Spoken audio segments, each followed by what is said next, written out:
Hi students, welcome back to the YouTube channel Brilliant Minds and Educational Hub. So हम ये वाला chapter शुरू कर चुके थे, chapter 1 of the geography, that is your resources and development.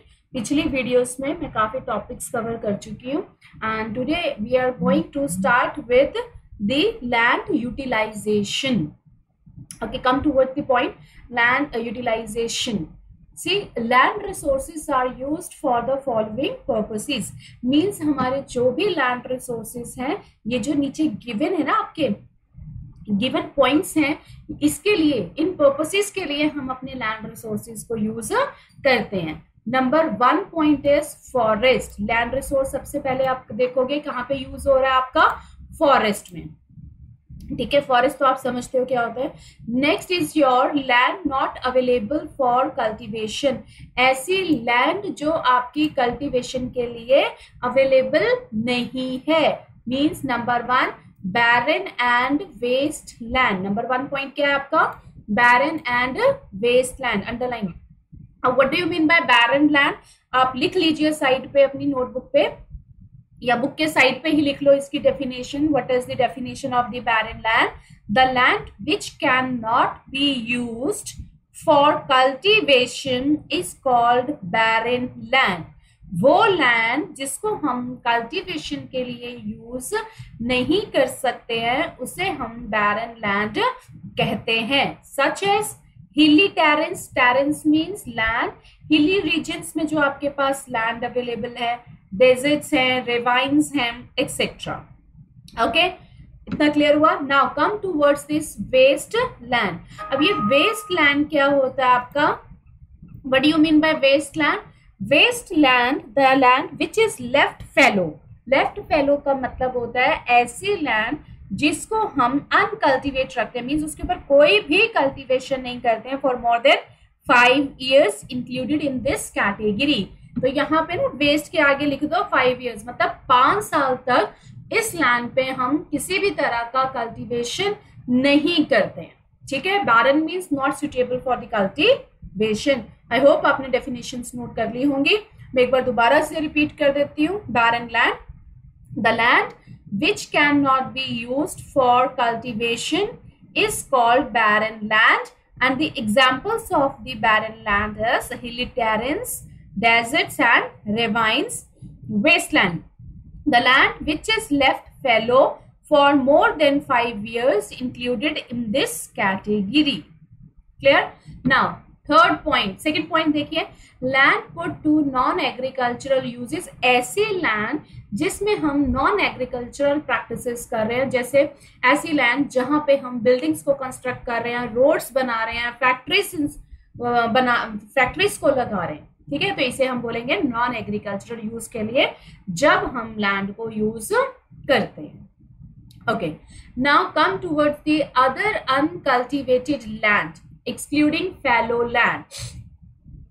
Permanent pastures and grazing land means जो uncultivated land होती है इसमें हम फैलो लैंड को कवर नहीं करेंगे. ठीक है, फैलो लैंड को कवर नहीं करेंगे. परमानेंट पास्चर, पास्चर का मतलब क्या होता है? ऐसी लैंड जहां पे हम लोग कुछ डोमेस्टिक एनिमल्स को ग्रेजिंग के लिए लेकर जाते हैं. ठीक है, डोमेस्टिक हो गया, कोई भी एनिमल्स जो भी हो गए जो बेसिकली अपनी ग्रास लैंड के ऊपर डिपेंड करते हैं, उन्हें हम पास्चर्स बोलते हैं एंड ग्रेजिंग लैंड. ठीक है, land under miscellaneous tree crops groves not included in net sown area.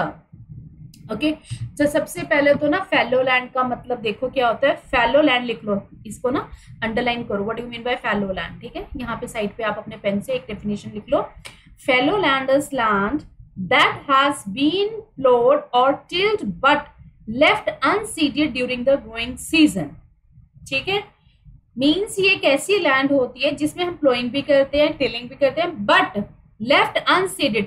लेकिन जब ग्रोइंग सीजन होता है उसमें हम सीड नहीं लगाते. ठीक है, means is a piece of land that is normally used for farming but that is left with no crops on it for a season in order to let it recover its fertility. क्यों नहीं लगाते हैं? ताकि ये अपनी fertility को regain कर सके. क्लियर है?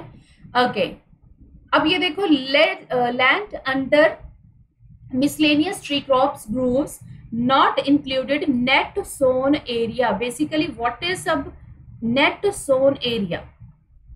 Net sown area, net sown area देख लीजिए, लिख लो इसकी डेफिनेशन भी आप। Net sown area represents the total area Son with crops and orchards. Means वो एरिया जहां पे हमारी क्रॉप्स और ऑर्चर्ड्स को लगाया जाता है। This represents the total area sown once and more than once in a particular year. एक साल में जब एक या एक से ज्यादा बार हम क्या करते हैं, sowing करते हैं। The area is counted as many times as there are sowing in a year. Net sown area is the area sown with crops but is counted only once. आप साल में 2 बार 3 बार या 4 बार लगाओ, लेकिन वो काउंट कितनी बार होगा आपका? एक बार होगा। ठीक है जी। कल्चरलेबल वेस्ट लैंड लेफ्ट अनकल्टिवेटेड, ये सेम आपका वेस्ट लैंड है बेटा, जिसको हम लोग अनकल्टिवेट रखते हैं 5 सालों के लिए। ठीक है। नाउ फैलो लैंड्स की मैं आपको ऊपर डेफिनेशन बता चुकी हूँ। Current fallow left without cultivation for 1 और लेस देन 1 एग्रीकल्चरल ईयर। ये बहुत इंपॉर्टेंट टर्म्स हैं, इनको ध्यान से सुनो। Current fallow left without cultivation for 1 और लेस देन 1 एग्रीकल्चरल ईयर, एक या एक साल से कम जब हम एक एग्रीकल्चरल ईयर में कल्टिवेशन नहीं करते हैं। Okay, other than current fallow left uncultivated for the past 1 to 5 agricultural years. Net sown area, the physical extent of land on which crops are sown, harvested is known as net sown area. Net sown area भी मैं आपको ऊपर बता चुकी हूँ, जिसमें harvesting का means आप साल में 1 बार 2 बार या 3 बार लगा रहे हो, तब वो काउंट सिर्फ 1 बार ही होगा। Area sown more than once in an agricultural year plus net sown area is known as gross cropped area. Means वो एरिया जिसमें हम लोग क्रॉप्स लगा रहे हैं एक या एक बार से ज्यादा, प्लस इसमें हम लोग नेट सोन एरिया को भी इंक्लूड कर रहे हैं, उसे हम क्या बोलेंगे? Grass cropped area. I hope इतने पॉइंट्स आपको क्लियर हो गए होंगे। ये बहुत इंपॉर्टेंट है, यहां से आपके एमसीक्यू प्लस आपके 1 मार्क के क्वेश्चंस फॉर्म होंगे। ठीक है। सो आज हमने क्या देखा? Land utilisation. लैंड रिसोर्सेस में हम लोग अलग अलग तरह से अपनी लैंड को यूज कर रहे हैं। नंबर 1 फॉरेस्ट, नंबर 2 बैरन और वेस्ट लैंड, मीन्स जो लैंड जो कल्टिवेशन के लिए अवेलेबल नहीं है। Land put to non agricultural uses, other cultivated land, permanent pastures and grazing land, land under miscellaneous tree crops, roofs, cultural wasteland. ठीक है, जिसमें हम 5 साल तक कोई एग्रीकल्चरल प्रैक्टिसेस नहीं करेंगे। Fallow land, current fallow for 1 और less than 1 agricultural year, then other than current fallow uncultivated for the past 1 to 5 agricultural years. Net sown area the physical extent of land जिसमें crops को harvest किया जाता है, उसे हम net sown area बोलेंगे।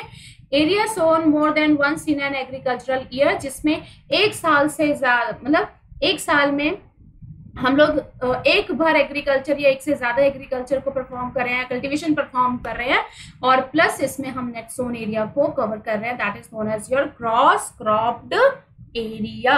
ठीक है।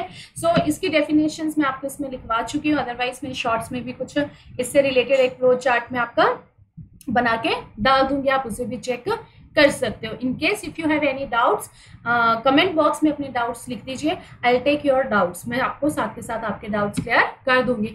बट प्लीज एनसीईआरटी की एक एक लाइन को ध्यान से पढ़ो, बोर्ड एग्जाम्स में you will get more and more questions from the NCERTs. Question कहीं बाहर से नहीं आएगा, क्वेश्चन आपके एनसीईआरटी से ही डेवलप होते हैं और वहीं से आपके क्वेश्चंस फ्रेम होते हैं। आप इसको ध्यान से पढ़ो, एक एक लाइन को पढ़ो, कोई भी पॉइंट को स्किप मत करो। Definitely you are able to perform your MCQs, your assertions, your case based questions. Okay, so that's it for the day. Stay tuned for the next session. Thank you.